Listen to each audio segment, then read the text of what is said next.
Hi, welcome, and Baruch Atah Adonai Eloheinu melech haolam asher kitshanu b'mitzvotav v'tzivanu la'asok b'divrei Torah.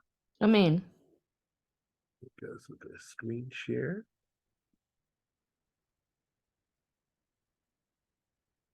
And we'll get started here. Okay. So, this is, of course, Isaac and Jacob about to take the blessing away from Esau. And at this point, he has presented himself to his father and claimed that he is Esau. Okay. Vayomer, and this is Isaac saying, Hagishali, come over to me, draw near to me, va'ochla mitzei b'ni, so that I can eat of the game of my son. Lema tevarechacha nafshi, so that I bless you. Vayageshlo, so he went over to him. Vayochal, and he ate. Vayavelo yayin, vayesh, and he brought him wine, and he drank. No Rashi on that.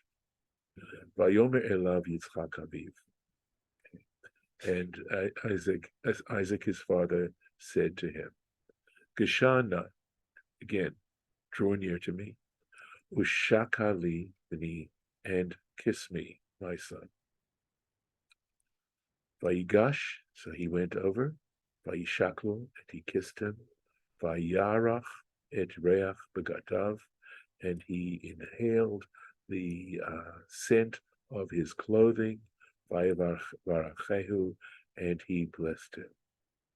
Vayomer, and he said, Re'eh reach b'ni, look at the scent of my, or the fragrance of my son. The reach sadeh, it's like the scent of a field, or the fragrance of a field. Asher beracho Hashem, which Hashem has blessed. Rashi, vayarach l'gomer, he inhaled, etc. V'halo ein reach ra yoter mishetef ha'izim. He says, there is no worse odor than the smell of goats, right? Ella. So what does this teach? Remember, he had goat skins on his arms and around the nape of his neck. But what this teaches you, shenichnasa imo reach kanen, that what went in with him, or and whether this means that it says with him, right? Reach Gan Eden, the fragrance of the Garden of Eden. Interesting statements here from a literary point of view, right? I mean, this whole little piece is just fraught with ambivalence and ambiguity, and so Kerech Sadeh Asher Beracho Hashem, right? Like the fragrance of a field which the Lord has blessed. Shinatan bo reach tov, okay, that he gave within him a good fragrance. V'zeh shad sadeh tapuchim, and that is a field of apple trees. Kein darshu razal. Rashi says that's what our sages of blessed memory interpreted, how they interpreted this. And I feel that there's a lot of symbolism going on here, whether the whole idea of fragrance and the incense offerings, and the fact that we know that, that our sense of smell lies deeply, deeply within the brain, and that it can affect our emotions very deeply. And the business of, the point that Rashi makes about the smell of goats, right? Or their, I don't know if it's their urine or whatever, or whether it's just general smell of goats, and how that was turned into something very, very fragrant, like the fragrance of the Garden of Eden, the idea of the apple trees, that is not the tree of knowledge of good and evil. There's nothing in Jewish tradition that suggests that the tree of knowledge of good and evil was an apple tree. Um, that's, if anything, it's compared to a fig tree, at any rate. But apples do play a part. And sometimes the word tapuach is a word that is used for the very center of a fire, right, or of a grate where the fire is taking place. So, is it describing emotions? Is it describing fervor? I'm not sure. This still leaves me with a lot to think about. Vayiten lecha. So this is Isaac telling him, this is the blessing. Vayiten lecha Elohim, and may the God give you, provide for you, mital hashamayim, from the dew of heaven, umishmanei haaretz, and from the fat of the earth, verov dagan, and much corn, v'tirosh, and tirosh is basically grape juice, right? So whether Dagan represents basic sustenance and Tirosh represents joy and pleasure, so a combination of what is necessary and what is enjoyable. So just a thought as to what these symbolize. Vayiten lecha, may he give to you. Yiten v'yachazor v'yiten. So it doesn't say yiten. It says veyitain, which means and may he give you. So the idea is that may he give you, and may he give you again. The idea is that it's an ongoing blessing. Ulefi pshuto, and on the basic literal interpretation of it, musav le'inyan harishon. This is simply a connection of this sentence to the first sentence he made. Re'eh reach benik. Okay, see the fragrance of my son. Shenatan lo hakadosh baruch hu, that the Holy One, blessed be He, gave to him. Karech sadeh, that it was like the fragrance of a field, etc. Ve'od yiten lecha, and may He additionally give to you mital hashamayim, from the dew of heaven, etc. Mital hashamayim, from the dew of heaven. Kamashma'u, he says, one interpretation for sure, or the basic literal interpretation is just as it sounds. In other words, that there should be always enough rain, or certainly dew, which would mean moisture, not so much rain perhaps, but more moisture, right, to make sure that the fields don't die and don't dry up. Midrash Agada yesh laharbe panim. But an agadic, right, a metaphoric understanding of this. There are many elements to this. Harbe panim. There are many ways to understand this metaphorically. Davar acher, another interpretation. Mahu ha-Elohim badin, right? So what do we mean when it says ha-Elohim, which is not Hashem, right? And we know that Elohim is associated with judgment and justice, quid pro quo, right? But badin, imra oilacha, if you are worthy of this, yiten lecha, he will give it to you. V'im lav, but if you're not worthy of it, lo yiten lecha, he will not give it to you. So interesting, right? This is not unconditional, that it is conditional. And I've honestly felt that the idea is that nobility is earning your blessings and not just wanting a handout. And in a sense, that's exactly what Isaac is telling Jacob going on. Aval Esav, but to Esau, Amar, he said, Mishmane haaretz yeh moshavcha. So whether this could be interpreted in two different ways, okay? He simply, I think the way, sometimes mishmana means from the fat of the earth, meaning away from the fat of the earth. But I believe Rashi is understanding it here as a positive saying, from the fat of the earth. Yeh moshavcha will be your habitation. Bein tzaddik, whether he is righteous, bein rasha, whether he is wicked, yiten lecha, right? He will give to you. So again, very important point that earning your blessings is, again, as I said, a foundation of nobility. Umimenu lamed Shlomo, and Solomon learned from this, Keshe'asa habayit sider tfilato, when he created the temple, he arranged his prayer. Yisrael, that when it comes to the Jewish people, Israel, Shehu Bal Emunah, because Israel are people of faith, they have faithfulness, Umatzdik alav hadin, and this is such an important point here. Matzdik alav hadin means that when we face negative situations, when we face adversity, we try to find ways in which we look at ourselves and say, in what way perhaps did I deserve this? In other words, saying, God is the true judge, and you know that the blessing for when you get bad news is Dayan Haemet, the true judge.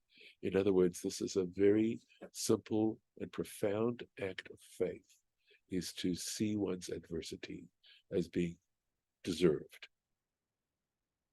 And that is part of loving God. And that's what he's talking about here.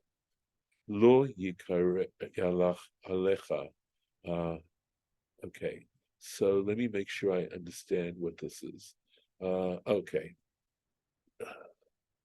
Taged, forgive me. I am looking, tagar, sorry. Okay. In other words, lo yikra alecha tagar, you won't complain. That's a phrase, that's an idiom that means that. In other words, since the Jewish people, a characteristic of them is that they accept God's judgment when they face adversity, and they won't complain. Lefichach, for this reason, and here's a reference to the first book of Kings, chapter 9, V'natata leish kidrachav. So in Solomon's prayer, when he dedicates the temple, he says, and you shall provide for a man according to his ways, according to his behavior, asher teda et levavo, in that you know his heart. God knows a person's heart. Aval nochri mechusar emunah. So, okay, he says a stranger, a non-Jew, lacks a willingness to do this. I'm not saying that I love reading this kind of stuff, because I feel that it's not a fair judgment to cut to sort of make the dividing line between Jew and non-Jew, unless you say that a person who has faith and who is willing to accept adversity is, in a sense, a member, in a broad sense, of the Jewish people. In other words, unless you choose to flip the definition, because certainly there are Jewish people who lack faith, and there are certainly many non-Jewish people who have deep faith, and one can define it in this particular way. Lefichach, at any rate, because at least following this particular line, just to explain it, for this reason,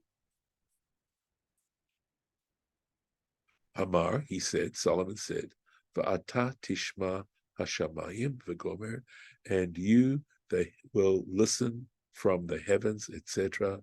Va'asita kachol asher ikra elecha, and you shall do everything which he calls to you, Hanochri, the non-Israelite. Bein ra'ui, whether he deserves it, bein she'eino ra'ui, or whether he doesn't deserve it. In other words, whenever, hold on one second, David, I'll catch your question. Thank you. That whenever a Jewish person calls out to God, God will answer that Jewish person according to his merits or demerits. But when it comes to a non-Jewish person, God will answer regardless of whether he deserves it or not. Okay? She'enoi ra'ui, tein lo kedei shelo yikra elecha. give it to him so that he doesn't complain about you. He doesn't make a complaint. Rashi Yashan Meduyak. And he says in an earlier text or an old text of Rashi, and Meduyak means it's carefully copied, something like that. It's careful. David, go for it. Yeah, so there two questions, and if either one of them is going to take too long, just say so. So the first question is, you talked about earlier about earning your blessings, and but basically in this case, Jacob got his through deceit. So that kind of raises a question about that point. So how can we rationalize those two statements?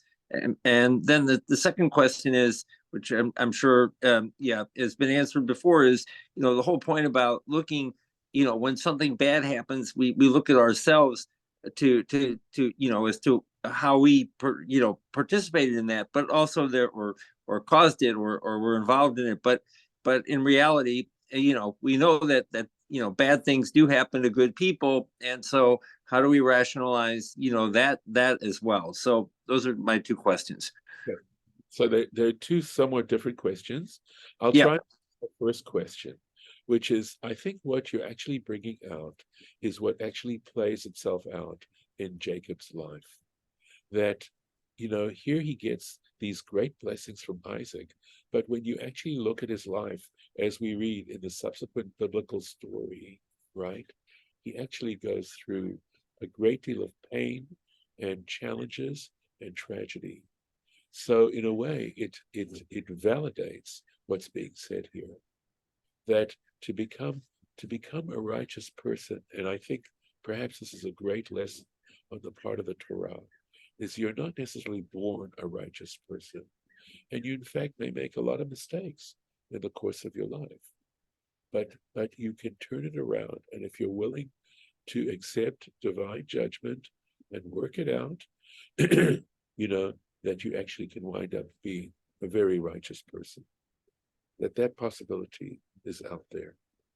And I think that it actually is a beautiful, being very precise about about the blessing that Jacob receives. Okay. So the second point. So you said, you said bad things happen to good people.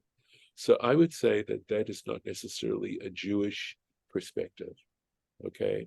In fact, there's a line which in the Birkat Hamazon, in the grace after meals, that some people intentionally leave out, and it says, "I never saw a righteous person that his seed were lacking for bread," okay, which is an actual, it's a categorical denial of bad things happen to good people, and in fact, there's a beautiful statement saying that the reason why bad things happen to good people is because life doesn't end here, but that it actually becomes a way in which for us to do tshuva. And Maimonides has a section of his code talked about Hilchot Tshuva, and he actually talks about categories of sin, some of which are very easy to find forgiveness. It's just a matter of basically saying you're sorry. But there are other categories of sin that are much more difficult, and some of which, Maimonides says, come about through tribulation, that the tshuva comes through tribulation.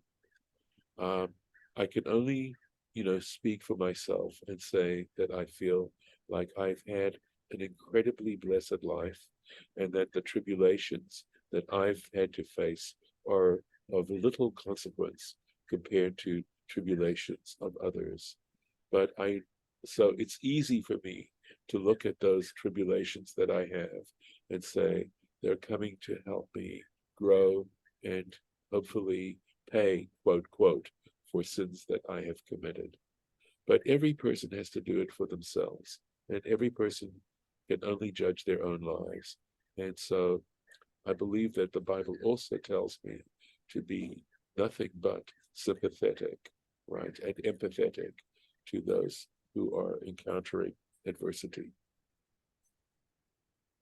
But like I said, I can only speak for myself. Yes, Lauren, and I see someone else raise their hands. No, David is still, yeah. Okay. Um, I just, the line that you quoted from benching, I assume it does not have to be taken as physical food, but it can Yes. refer to some kind of spiritual or religious nourishment. Yeah, it could be, Lauren. That's a good way to, I think, if I'm understanding you correctly, I think that's a beautiful way in which to understand it and see it as a truthful statement. That's very, I like that a lot. Yeah. Because, I mean, and I know it kind of encompasses what you already said about that it's referring to the next life, but I mean, I just want to make sure it's not saying that if you're a starving person in a country without resources, that means you're a bad person. Right. Right. You never want to say that. That's the Job's comforter position, right? Because his comforters come to Job and tell him, well, maybe you did this and maybe you did that, etc. And clearly the book of Job is saying that is inappropriate. You don't judge others by that. Right. I agree. It's like saying, that people who are poor somehow deserved it. That's awful. You know that the Torah, it really wants to make sure that social welfare is very much a foundation of the state, you know, of our way of life, providing for the poor and those who are underprivileged. Yes. Good point. David, did you want to follow up on anything? Yeah, I think the Lord, I think you just brought that up because in the previous statement, I was it also, the cases of things like, children being murdered, Yeah. that are innocent, I mean, they don't, they can't look back, or you can't look back on something that they've done, especially if they're not, if they're babies. I mean, that doesn't, it doesn't ring, you know what I mean? So there has to be, yeah. I guess Oh, we have a distinction between those cases, right? Or yeah, oh, I mean, that's birth defects. I mean, yep, come on, right? What did yep, that person do, possibly to deserve that? We yeah, just don't act that way. What we do is we try to acknowledge God's kindness and righteousness, and that it's beyond our full understanding, and that we're being called on to show compassion and love, and even people with birth defects can experience love and compassion and still, be happy with their lives to some extent. It's absolutely possible. But there is suffering, and we have to put our hearts out to anyone who's suffering, and not say, which some people do say, as Lauren was bringing out, that somehow they must have done something wrong to deserve the suffering. It's not. It's a very personal point of view, and if you notice how Rashi put it, he put it on a personal kind of level, right? Whether we are going to complain about God, or not ourselves. Okay. Let's see if we want to do any more. We're almost out of time. Let me see where we are. Okay. Yeah, but it was a little bit more here. Back up here. Ya'avducha amim, right? Nations will serve you. Vayishtachavu lecha le'umim. And again, le'umim, nations, amim, peoples will serve you, and nations will prostrate themselves to you or bow down to you. Heve gvir la'achecha.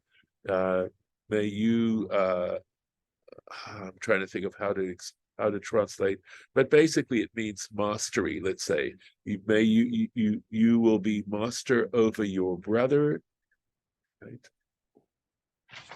Brothers, and the sons of your mother will bow down to you. Orerecha arur, those who curse you will be cursed. Umevarachecha baruch, and those who bless you will be blessed. So again, the prostrating, the bowing down, the serving, I think that's all to be understood in a symbolic kind of way. But certainly it does represent some kind of superiority on some kind of level. But remember, you have to earn it. You have to earn it. You have to deserve it, and I don't want to feel that people are doing this because they feel subjugated, but because they are they appreciate you, and they respect you, and we're talking about deep respect, and they desire to show their love to you. And one of the ways we show love is to serve someone and to be happy about it. So I'm going to pop the place here just to make sure I know where we left off. One moment, and I'll also check and see if there is a Rashi on this. Not finished, of course, with the blessing as yet. But anyway, here we go. Let's take a look. Here, B'nai Imecha, the sons of your mother. Yaakov Amar Lihuda. It's interesting that when Jacob blessed Judah, B'nai Avicha, he said, the sons of your father.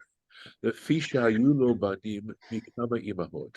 And the reason why is that he had sons from several women, right? Several mothers.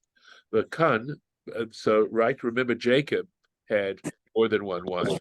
The Khan, but here, Shalor Nasa Ela Isha Achat. But remember, Isaac only had one wife, just Rebecca, Amar Pnei Imecha. And for that reason, he said, the sons of your mother. Or Arecha Arur, those who curse you shall be cursed. Mevarachecha Baruch, and those who bless you will be blessed. Uve Bilam hu Omer, and with regards to Bilam, he says, Mevarachecha Baruch, he flips it around, right? He says, may those who bless you be blessed, and those who curse you be cursed, right? So he says, Hatzadikim Tchilatam Yisurim, this is amazing. For the righteous, their beginnings are with adversity. The Sofan Shalva, but their end is with peace, right? Or Rehem, and those who curse them, Umitzarehem, and those who try to give them trouble, called Limavarachehem, and for that reason they precede the ones who bless them. Lefichach Yitzchak Hidim Kilalat Orim, and for that reason Isaac preceded the curse of those who curse, right? Levirchat Mevarchim, to the ones who bless, the blessings of those who bless. V'harishaim, but when it comes to the wicked, Pchilatan Shalva, they start off in peace and prosperity, okay? V'sofan Yisurim, but in the end, they wind up with punishment, tribulation. Lefichach Bilam hikdim bracha lekala, and for this reason, Bilam preceded the blessings to the curses. That's it for today.